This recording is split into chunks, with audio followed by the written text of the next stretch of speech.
Hi everyone, this is Jennifer from the Avant English Program, here today to give you some tips for building your vocabulary for the IELTS exam.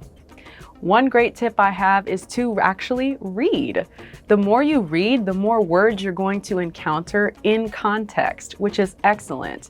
And I recommend if you're going to read, make sure you read things like newspapers and magazines and academic journal articles, because that's where IELTS gets most of their reading texts as well.